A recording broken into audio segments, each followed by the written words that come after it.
So my name's Robbe Healey. I'm a founding member of Aurora Philanthropic Consulting. I do three things with nonprofits: strategic planning, board governance, and fundraising. Oftentimes the point of entry of the conversation is fundraising, and we don't do what they wanted because they don't have a strategic plan yet, and they don't have a governance process and plan and action that makes it align well. So you can't separate them, in my opinion. In your materials, you have a lot of best practice structure, and I'm making the assumption that you can all read. So I'm not gonna read this to you. Thank goodness, right? But I think it's interesting to think about the dynamic integration of the 7 primary responsibilities. And of course, throughout the day, if you're able to be here all day, you have the opportunity to talk about all of them. And in that process, one of the things that I think is the most significant, of course, is who's in charge. And in the who's in charge thing, oh, there's one extra chair, I'm moving. I'm never gonna sit down. In that process, it tees up everything else. It tees up absolutely everything else. Feel free to have this chair because I think that might be the last one. So there is increased complexity in government, legal requirements. When I started in this sector at the dawn of time, there were 250,000 501c3s in the United States. How many are there today? I should have prizes if you get within a million. No. 2 million? 2 million? 1.7. There's more competition. And here's my personal belief. I have not researched this. But if you think about how many organizations work in the same space, and if you think about the out-of-control egos of most baby boomers, it's why we have so many nonprofits in the same space. Because if you and I both want to work in food insecurity, you've got an organization perking along and I'm like, well, I've got a better plan than her. I'm not going to partner with her. I'm going to make my own. And I find 3 friends, and that's all you need is 4 people to become a 501c3, and the IRS is not the mission police. So we've got this explosion of things working in the same space. Rob, maybe you can be the one who finds the extra chairs, because I believe we're on the floor now. But the bottom line is, there is more competition. There's more scrutiny, there are more rules, there's more competition. How do we do that? That also means, if you think about the 250,000, most of the people on those boards were legacy families. They were passing governance up through the generations, for better or for worse, but they were. So those families had parents, grandparents, aunts, uncles who served on boards. What happened now that we got 1.7 million?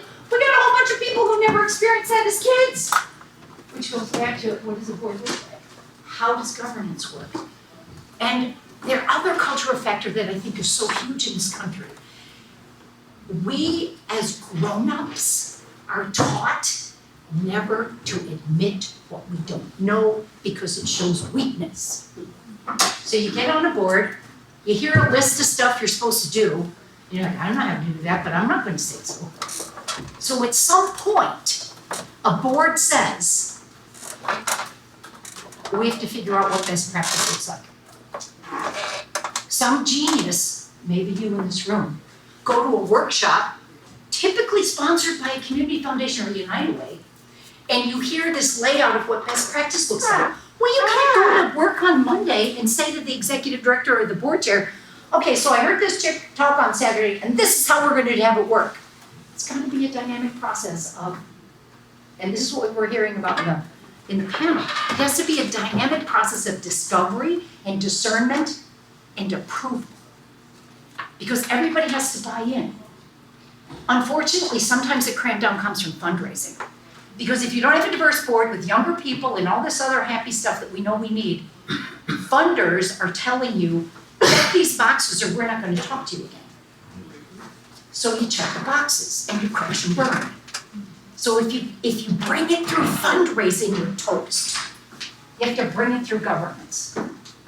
You have to bring it through governance. And you have to be the one who raises your hand and says, we need to start on a deliberate discernment to get from A to C, not A to Z. And in my opinion, the fastest you can do that is 18 months. and it can take as long as 5 years, and you have to understand the culture of the organization. You will have people on the leading edge of the timeline and the people dragging their feet like taking your dog to the vet. So, increased complexity in governance. Board members have busier lives, yeah, well, that's why you want a consent agenda. You print everything. If you're standing up at a board meeting with the staff, wonk, wonk, wonk, and the board members are using their ears, not their mouth, you have screwed up the most valuable resource the board has. You need your board to be a high-powered think tank, not a react and ratify listening machine. And a good consent agenda, and that could be a whole other workshop, a good consent agenda cuts a board meeting to an hour, 15 minutes of boring business, and 45 minutes of generative conversation about challenges in the future. And it works. Takes 6 months to transition from a traditional agenda to a consent agenda. But it can work, and it's amazing. And plus, board members then get to actually use the skills you ask them to use. Charitable giving is shifting dramatically. Well, yeah. And why do we want amazing governance? Because we want to be highly competitive in that space. There are so many workshops today on fundraising. We're not going to talk about that in a deep dive. That would be a waste of your time. But when you look at tactics, and all of these are tactics, social media, crowdfunding, all of those are tactics. They're transactional tactics. Where you really want the board advised is looking at working with donors so that you can make those strong and enduring relationships. And every board member knows when you join a board you need to raise money, and they're terrified of that because they never learned how. So they are much happier with the staff reporting on the tactical work they're doing as point of entry. Does any of this sound familiar? Why do people serve on boards? What are the ones that aren't there? Your friends. I'm sorry?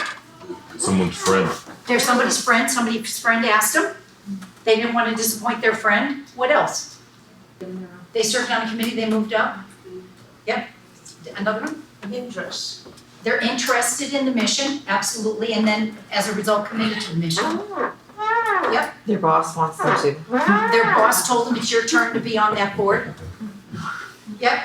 Unfortunately, some people do it just to check a box to see if they sit on board to like make their resume look better. Resume building! You've heard of that, maybe. Other ones. It's along the same lines of resume building, but just professional development in general, looking to build your own skill set. I think resume building is the downside of that, and building your skill set is the positive side of that. So we need to have room for both, but we need to understand which it is. And if it's resume building because your boss told me you had to, do you really have passion for what we do? Because I don't think the conversation is negative, but Keith talked about this in the panel. If you really have passion for the mission, that can be a positive thing. It can actually work. And if you don't, help that person find the nonprofit that does. There's no shame in sharing. In fact, I would say there's shame in being selfish and not sharing. Yep. They may be unsatisfied with the way the organization is running and want to get on the board to change it. Indeed, they want to be a change agent. Sometimes that's good. If you are needing a change agent, you can actually purposefully recruit one. That's always an interesting thing for the person you recruit, because he or they may wind up as a pariah with a purpose. But you have to make sure you support that person. If it's a clandestine takeover, that's very different. Then we really need to shape the future differently. So let's find someone who can guide us. So here's where this fits in. Obviously, the board, and this comes as a shock to many people, and I thought it was interesting. I think it was your point. I think I was sitting behind you. No, it wasn't. It was the lady sitting next to you. Talked about the fact that the board is actually in charge. This comes as a shock to many board members. It also comes as a shock to many executive directors.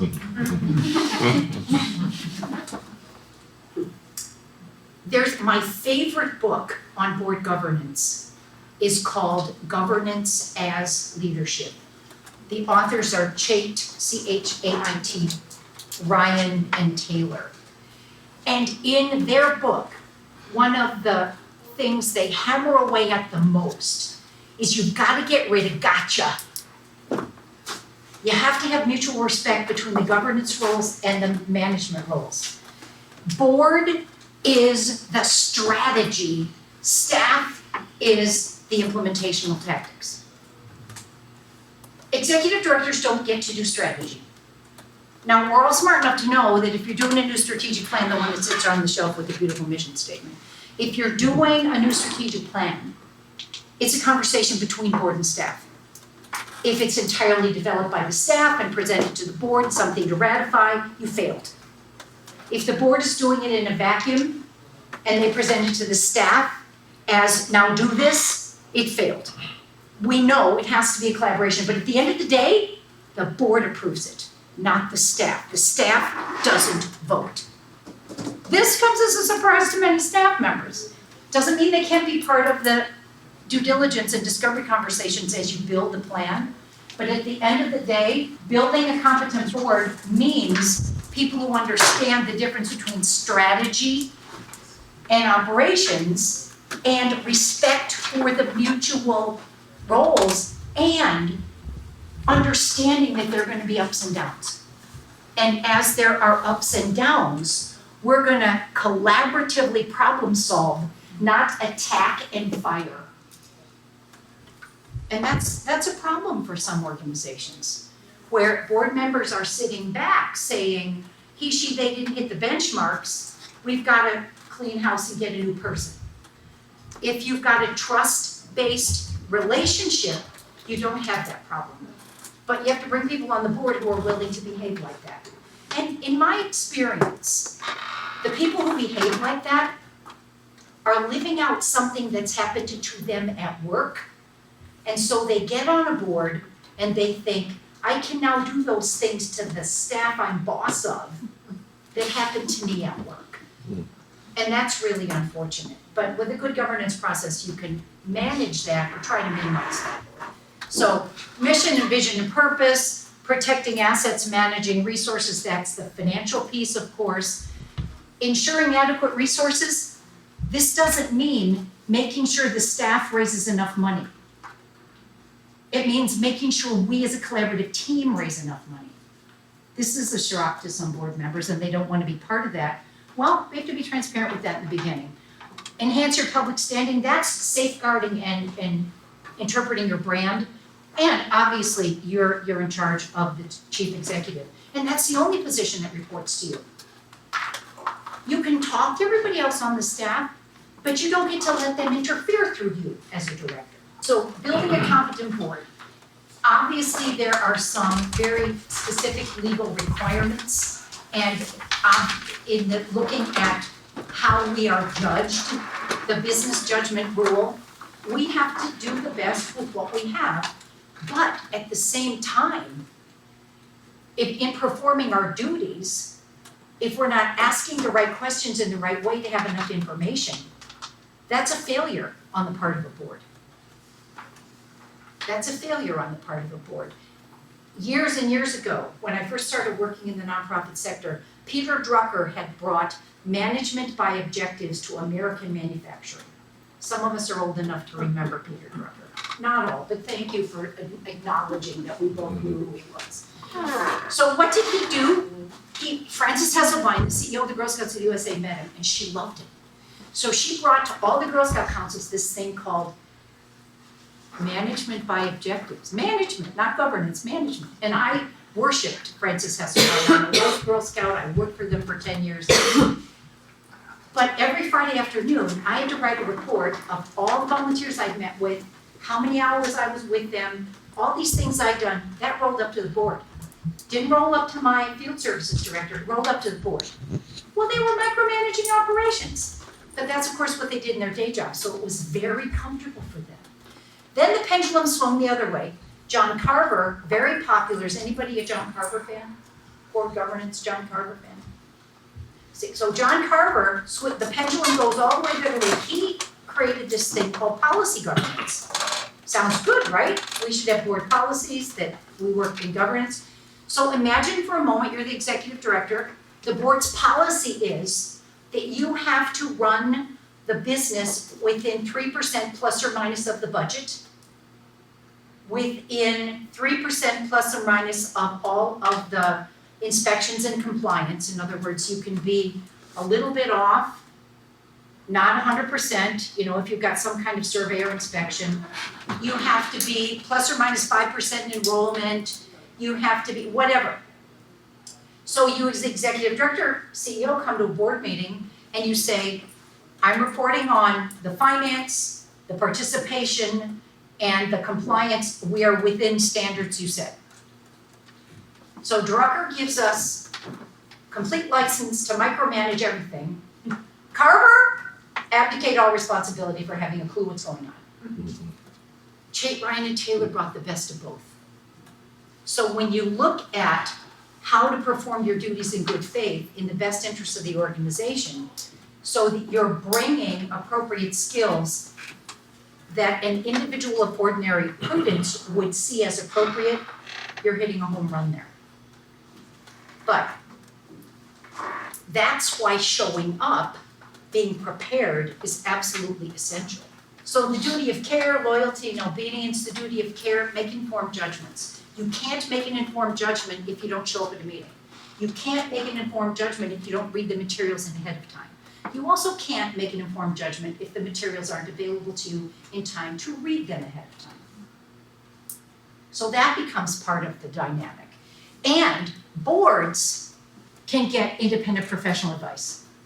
It's your job to do that. You don't have to get permission from the executive director to get information.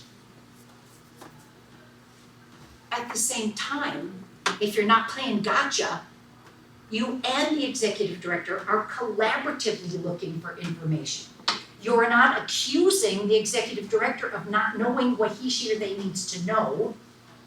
You're acknowledging that we as an institution potentially need more information. How can we get the information that we need? And you hire a CEO, an executive director, to be scanning the external environment continuously.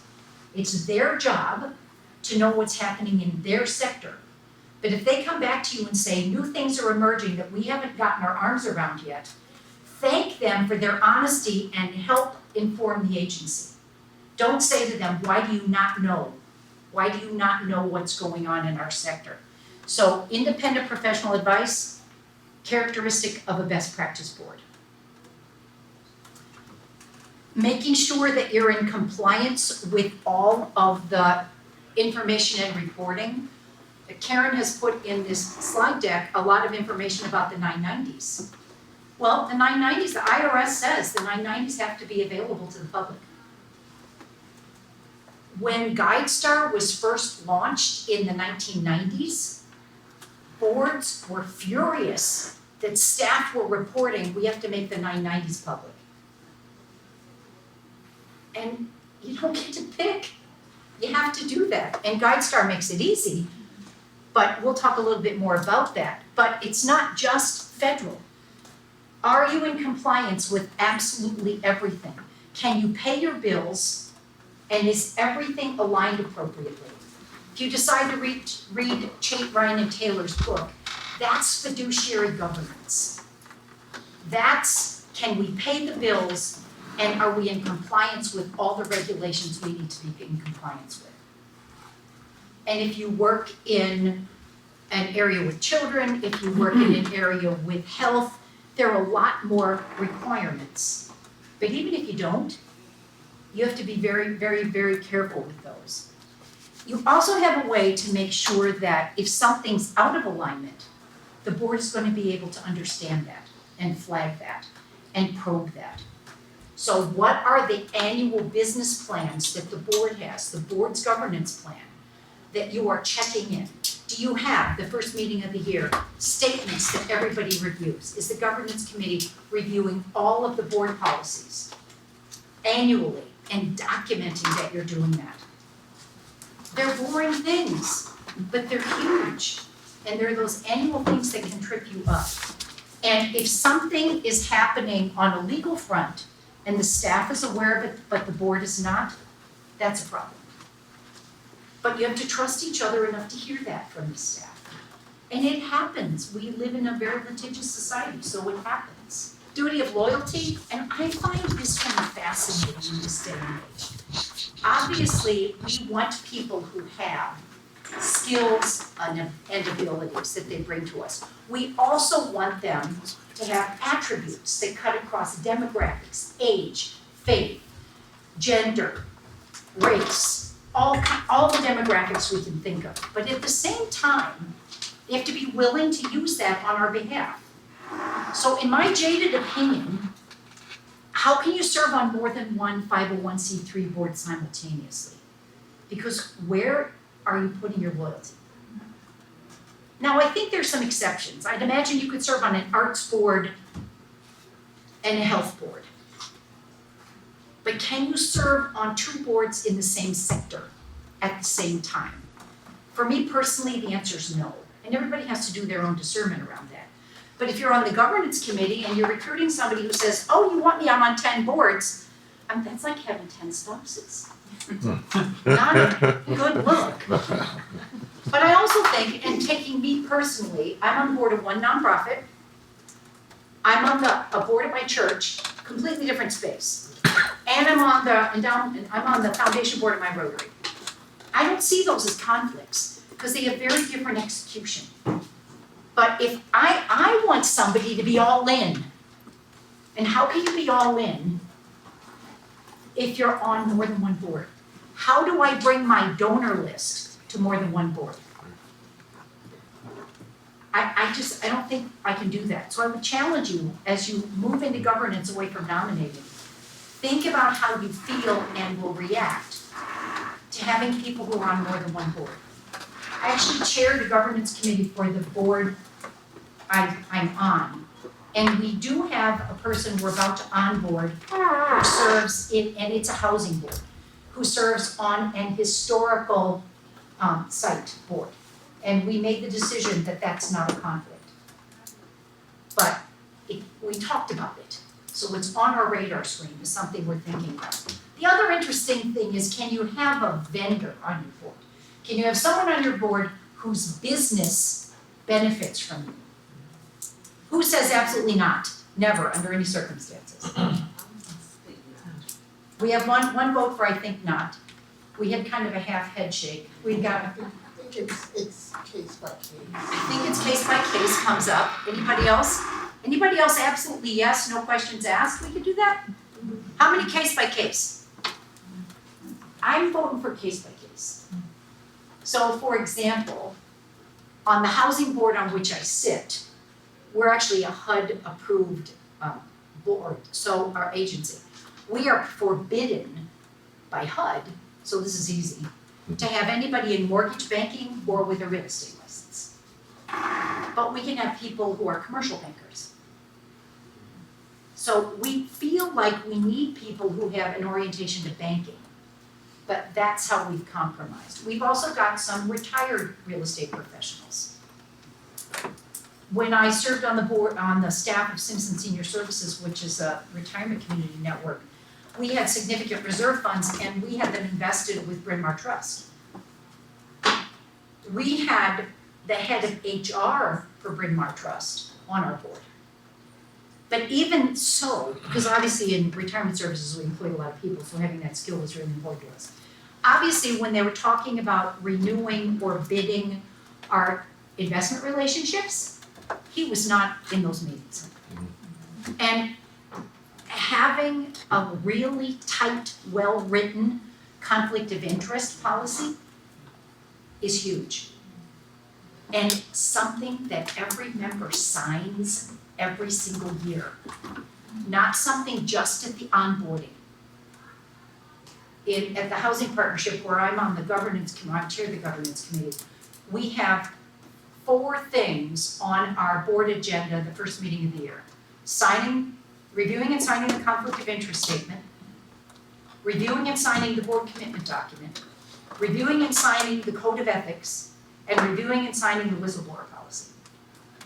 Those are mandatory. The other one I ask them for is the commitment to support the organization philanthropically throughout the year.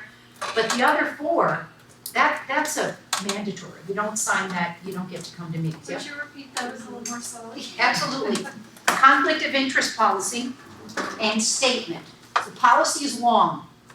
The statement's 1 page. The board of directors job description, essentially, we call it whatever we call it, I don't know. But it's the thing that we share with them before they even consider joining the board. And it's the punch list of all the stuff they have to do. We have a code of ethics for the agency. And we have a whistleblower policy that everyone signs.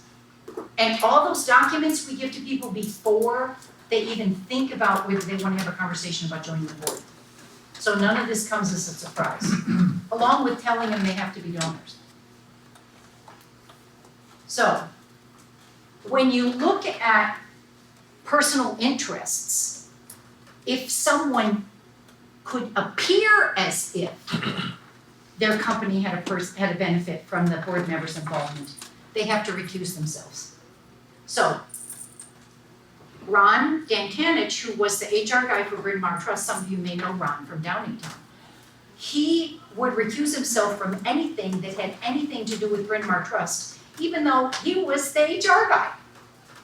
He had no influence over that, but in the minutes, we would record that he left the room for the discussion, so that it was very clear, protecting him, protecting us. That mitigates against the appearance of self-dealing. Confidentiality, obviously, if you work in an agency where HIPAA is a thing, you've got that writ large for you. But thinking about organizations that work with children, organizations that work with elders, even if they're not cognitively impaired, if you do something that someone thinks might have taken advantage of someone who's got gray hair, you can be accused of elder abuse. So managing that, so this comes across in several different things. And obedience, we've talked about that. This is compliance stuff. And also then, commitment to the mission, yep? You just mentioned abuse. So to what extent are board members considered mandatory reporters? It depends on the sector and it depends on whether they are actively engaged with people. But if they hear of something, in my opinion, depending on the sector you work in, you need to report. I volunteer for the Y, the Airport Road Y has a collaborative program with the Milton Center to do swimming lessons. And I happen to be an old swim instructor, so I volunteer to support the staff. And I have done all of the compliance stuff, the child abuse clinics stuff, at the Y's request, but very happily do that. So I've signed the stuff that said if I suspect abuse, I will report that. Doesn't mean I tell the head of aquatics, who might tell the executive director. It means I'm a mandated reporter. To the police. To whatever number I promised I'd call. Absolutely. You probably know the number I'm supposed to call. I don't know if by heart, but it's child line. Yeah, it's child line. But I think that orientation of being a volunteer is huge, and I'm not on the board. I just swim with the kids 2 sessions during the winter. So, compliance. Faithful to the mission. That's an interesting one to me because who are we most loyal to? The board member who's not performing well or the mission of the nonprofit? And at the end of the day, I really think that's what it comes down to. Is any one person more important than the mission? I want to believe the answer is no. But those are the conversations we have when we're saying, well, we can't kick Robbe off. She's been on forever and everybody loves her. Well, maybe they don't. And she's been on too long. The idea of term limits is always interesting. One of my friends says term limits is a weenie's way of saying you need to rotate off. I think there's a grain of truth in that, but having legacy board members can be helpful. But how can you take someone who served 6 years, 8 years, 9 years, and keep them engaged? Have a past board member society. Don't make all of them emeritus. They don't all deserve emeritus. Some of them you're glad they stood down. So building a competent board, lots of steps, and obviously we've got responsibilities here. What's the governance side? The governance side is down here, finance, fundraising, community outreach. When we get into the staff side, you've got the implementation stuff, information technology, program. Interestingly enough, we've got strategic planning up there as a shared accountability. End of the day, the board still has to approve it, but the staff's gonna implement that. And as you look at all of the journeys that nonprofits take, from the founding period to the maturity period, to the repositioning after you've had a bit of a speed bump, to getting perhaps lazy, so you need to kick yourself in the pants and reinvent yourself. You're going through the life cycle, and the way in which these are important evolves over time. But when you look at board roles, they fall into these categories we're talking about: governance, fundraising. If you're lucky enough to have management volunteers involved with you, making sure that is something engaging and compelling and useful. And then also direct services volunteers. The Get on Board Chester County program, have any of you been involved with that? It's very interesting. The first person I was partnered with, when we started talking about the difference between being a direct services volunteer versus a governance volunteer, my mentee said, I want to do this first. I think that's a win. I think it's tragic that we don't value direct services volunteers as much as governance volunteers, because it's very glamorous and responsible to be on the board. Well, if we don't have these people, we're toast. I worked for the Girl Scouts. We had 17 staff and 2,000 volunteers. So I'm delusional enough to think volunteers can do anything if they're well-trained and well-supported. And as we onboard younger folks, and of course that was a conversation this morning, they want to volunteer with us before they decide to be in governance. So we're gonna have to figure out a way to make room for that, even if we don't want to. We're gonna figure out a way to make room for that, even if we don't want to. And there are plenty of ways to do that. We just have to ask them. If a volunteer opportunity were available to you in our work, what would that look like? Is it monthly? Is it annually? Is it semi-annually? Is it Saturday? Is it evening? What are you gonna do? So this is the one where I think I really wanna spend the rest of the time we have together, and I realize I'm watching the clock. But in my opinion and experience, this is not a standalone. This has to be an integrated piece of the governance process. The governance committee that I chair meets monthly. On our agenda are always, who have we got in the pipeline for this year's class? Who are we bringing into the pipeline for future classes, and how can we get them involved appropriately in committees? And what are the fundamental policy documents that we need to have as a review? In the last year, we have done a complete revision of our bylaws. That is the governance committee's job. Not the executive committee, the governance committee. We have done a complete revision of our code of ethics and whistleblower policy. They used to be mushed together in one thing that overlapped with our conflict of interest statement. We've got 3 standalone documents. I'm kind of proud of that. And we're in the process now, the thing we're looking at now is our annual board expectations worksheet.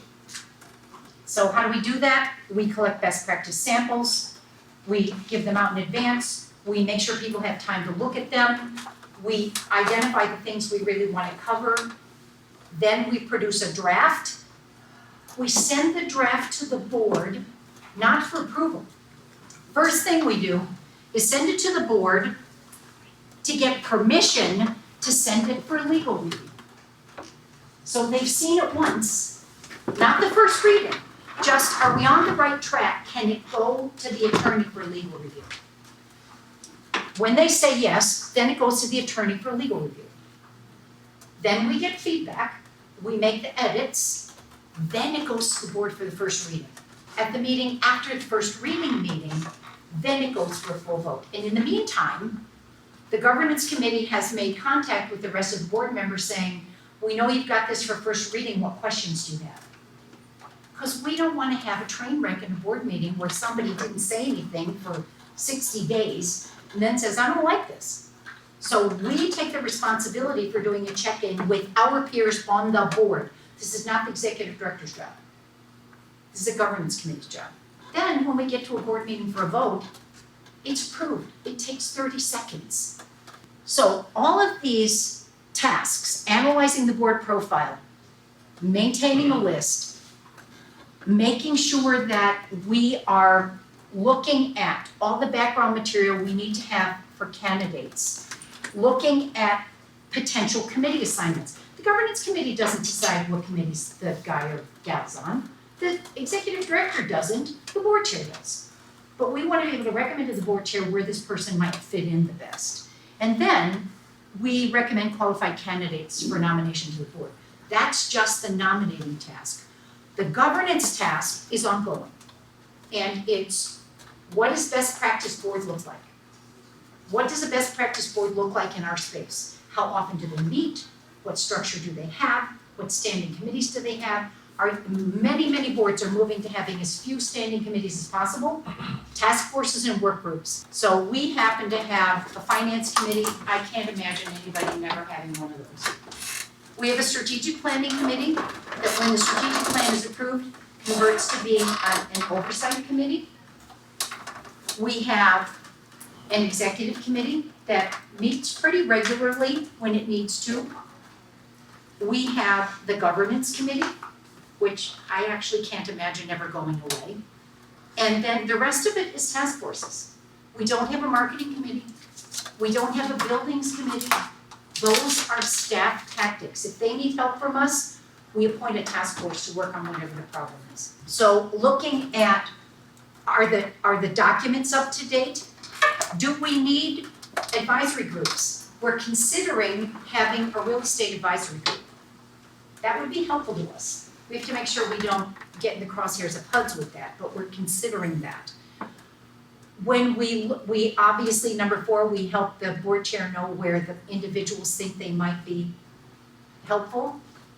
We are focused continuously on officer succession. Every single person who comes on a board, in my opinion, should have the skills and abilities to be on the executive committee. Doesn't mean they will. But if you onboard someone who says, well, I'll be a bench warmer as a member at large, but I'm never willing to consider to take on a leadership role, I'm not convinced you have a person who should be on your government board. But as you can hear, I have a lot of strongly held biases. And making sure you have good succession. Sometimes your succession plan won't work. Sometimes somebody has a job change, they might leave the area, you might have to have a backup plan. But having a leadership succession is huge. Succession also happens in skills. So if you've got someone on your board who's an accountant or two, and you know they're gonna term out, you need to have that succession in mind too. How do we have those skills in the pipeline, not just the body count? Thinking, orientation. I will outline how we onboard, how we identify and onboard people. And I can use, we just recruited a guy who's an accountant. We've had no accountants, we had a lot of bankers, but no accountants, so that was a void. So, we identify an accountant who has passion for our mission. I have a conversation with that person. If the individual we're talking to decides, yeah, that sounds like something I might really like, then I take the name of the governance committee, suggest we might want to consider this individual. Then, if that sounds good, 2 more people from the governance committee regardless of who it is, take the person out to coffee, dinner, lunch, whatever, so they can get acquainted with each other. They can meet 2 more personalities. In the meantime, of course, they've had all these 4 documents. So we've already had a month and a half go by from the first conversation. Because you want to give this person time to think. So the second conversation happens, comes back to the governance committee, yeah, we liked them. The chair of the committee, I call and say, how did it go? What do you think? Do you want to keep going? If that person says yes, then they shadow a meeting. Hopefully, in person. Our board chairs made the decision that our board meetings are in person. We have a board meeting every other month and a work session every other month. The work sessions, no minutes, no votes. The work sessions can be Zoom, but he really feels we do better work when we're in the same room together. Doesn't mean you can't Zoom in, yeah? So, you talked about the organization a lot, it sounds like you have a very large organization. We have 4 staff and we have 14 board members. Okay. And then when we're doing task force and all that, that's when you call on volunteers and. Or we have a task force right now made up of 4 board members. But your question is perfect, because it doesn't matter how big you are. It matters how you want to work with each other. But you can also give a task force a discrete time period. Right. But you still need bodies, so that's why I was like, how many bodies? Well, this particular board can have up to 21 people. During COVID, we got down to 7, not a good thing, but it happened to a lot of us. Well, one of the things we did, we brought some legacy board members back who'd had a gap in service so that we didn't have a complete institutional culture change. But at the same time, we did onboard 4 brand new members. So my dream is to have 15, and then 18, and then be done, because we've got 3 classes. Because I always want room for somebody amazing who drops in our lap, so you don't have the board completely full. So anyway, we invite the person to shadow a board meeting. Now, we always have on our board agenda an executive session. We don't always use it, but it's always on the agenda so that if we need one, it doesn't come as a shock. An executive session is you dismiss all of the guests. In theory, you can invite the CEO or executive director in even if they're not a voting member, because the board chair then decides who gets to be in an executive session. But the board candidate shadowing the meeting gets all the packets, they know what the agenda's gonna be, and they shadow the meeting. And we let them talk if they want to. They shadow the meeting, then we call them back again. What did you think? Now that you've seen the way we make the sausage, are you willing to play in our sandbox? And when they say yes, then they are elected. That entire process, if it goes perfectly, takes 90 days. So when you're doing nominating and it's November 1st and you've got to have an election in December, you don't have time to do governments. You have time to do bodies in empty seats. Between them saying yes and being elected, we have board orientation. And it's a 2.5-hour session. The executive committee and all the committee chairs have a role in that. We will do that if we only have 1 person we're onboarding. And they get an analog binder of paper. So, I mean, I'm an analog chick. Although I was the one who kept my rotary going on Zoom because I knew how Zoom worked. They thought I was a genius. You know how to work Zoom? Yeah. It was hysterical. You send out this link, and I certainly didn't make them have to use a password. Anybody could get it. I know, well, I'm serious. They couldn't have done that. But the orientation then, the binder, it's got a full year's minutes, it's got a full year's financial statements, it's got all the policy documents, and it's got all the Kumbaya brochures, and it's this analog binder. So, that's how my brain works. I put it together. Well, then all the legacy board members wanted one. So we made them, well, they felt bad, they didn't get one. But orientation means they're coming in with some information. And of course, you have to remind them, you don't get to start over with a blank slate when you join a board. You're entering a work in progress. And for people who've never been on boards before, that may not be something they've even thought about. And if you do this, in my opinion and experience, they are not silent for a year, because they feel well equipped to hit the ground running. I used to work with someone who would never put someone on a committee till they'd served on the board for a full year. you waste a whole year of talent. So, the board chair doesn't always take the governance committee's advice about what committee someone should serve on, because they have a different perspective and they may know a different committee needs that support. But we make sure that there is effective onboarding and orientation. We adopted a consent agenda 2 years ago. 30 minutes of every board agenda is education. Sometimes it's a staff person, sometimes it's an outside expert. But we don't waste our time listening. We have a format where every committee chair is responsible for submitting a written update. Now, if you've got an action item, it's never embedded in the update. Action items are a separate part of the agenda. But, for example, when the governance committee update is printed, they know who's in the pipeline. They see the names of the people in the pipeline. And they can see where our deficits are. So that becomes an opportunity for them to stay fully informed. So this cluster is a piece of this work. And in my opinion, calling it nominating still makes it sound like a task. Calling it governance makes it a process. So when the board is ready to change the language, I think that can be huge in helping you. So strategic planning is a very complex process. But at the end of the day, the strategic plan is a board document implemented by staff and the board. It's got to be multi-year, and the business plan comes out of the strategic plan. It just does. So when you look at all of the program goals, all of the outreach goals, management and governance goals, management is typically going to be the executive director's accountability list as that person is supervised by the board, and the governance plan is the stuff the board is in charge of. It's the governance work plan. Number 4 responsibility obviously is money. The budget is a policy document.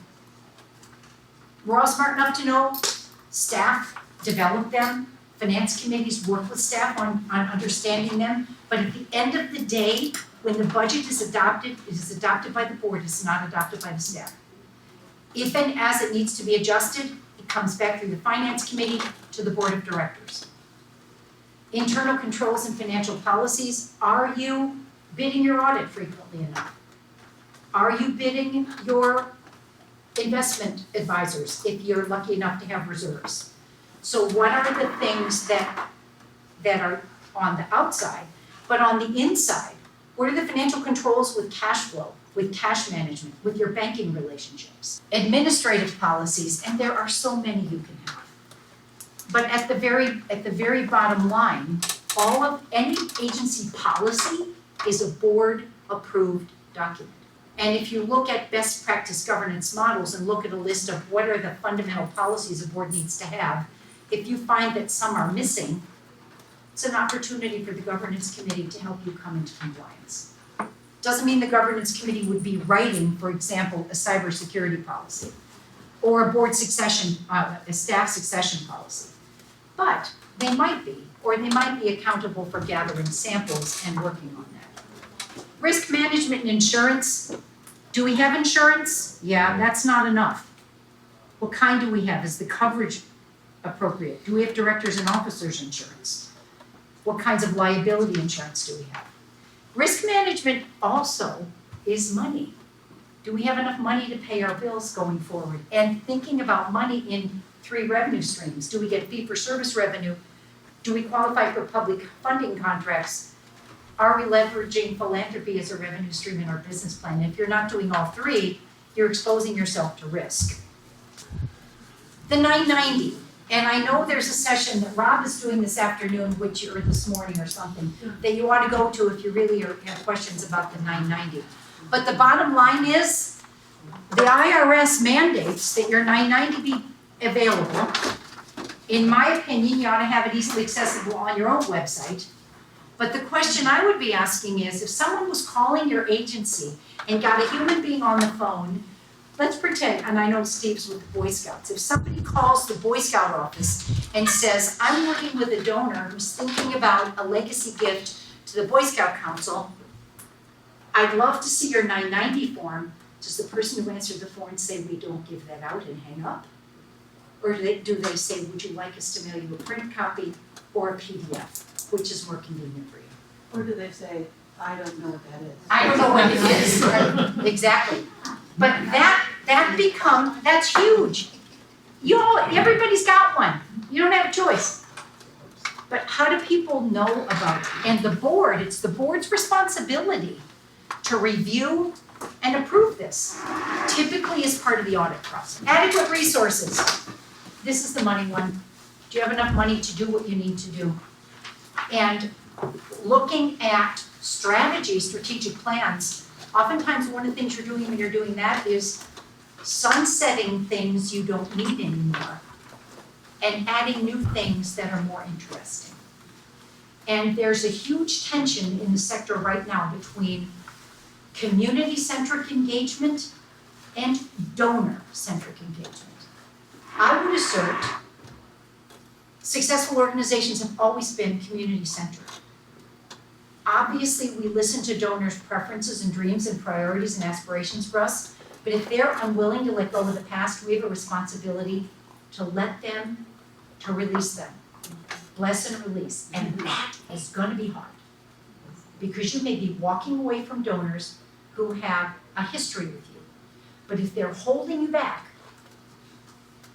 because they won't let you do engaging programs that the constituents you serve tell you they need or needs to be delivered in a way that meets their needs, that goes back to who's more important, the individual board member or the mission of the organization?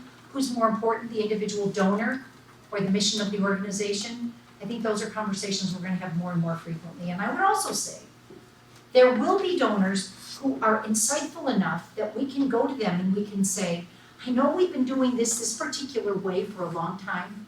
In our research and experience, things are unfolding a little differently. I'd love to have an opportunity to talk with you about how we see the future unfolding. How does that sound to you? And go have the conversation. And if they think you're insane and it will never work because they've got to cling to the past, you're going to have to make the discernment, which is more important, that individual's money or the future of the work we're committed to. And I believe we're on the cusp of that happening frequently. But I also think there are donors who are absolutely willing to be informed by us. So I take hope in that. But the idea of getting everybody's voice at the table, in my opinion, is just marketing 101. Because you can't sell a product if nobody needs it. You have an irrelevant mission if we're delivering it in a way that isn't working. So I could do a whole diatribe on that too. The one thing I would say about this, and there's so many sessions today about fundraising, but the one thing I would say about this is the number one reason, there's research coming out of the UK, Adrian Sargent at Plymouth University, the number one reason why donors who made a first-time gift renew their gift is because a sitting board member called and thanked them. Not a staff person, not the director of development, a sitting board member. Now, we're all smart enough to know, caller ID, you don't answer numbers you don't know. So, in my experience, get everybody to come to a board thankathon in your building if you have one, so the phone number that pops up has your name in it. That way, they might actually listen to the voicemail you've written. And the voicemail can't start, hi, I'm Robbe Healey. I'm on the board of blah, blah, blah, blah, blah. But I just want to thank you for the generous gift you made to. I've actually had the experience of calling somebody with that kind of call where they still had a landline, where they were screaming with a voicemail machine and picked up the phone because they knew it wasn't a solicitation. So think about, use your time to best advantage, and if you can get people to do a thankathon, they might actually be willing to partner with you on doing face-to-face asking. Because the cheapest money to raise is significant gifts, either leadership annual giving or major gifts, directly solicited. The most expensive money to raise is transactional annual giving. And the only other thing I would say about this is, if your board is saying to you, get rid of direct mail, let's go to all digital, they are sabotaging you.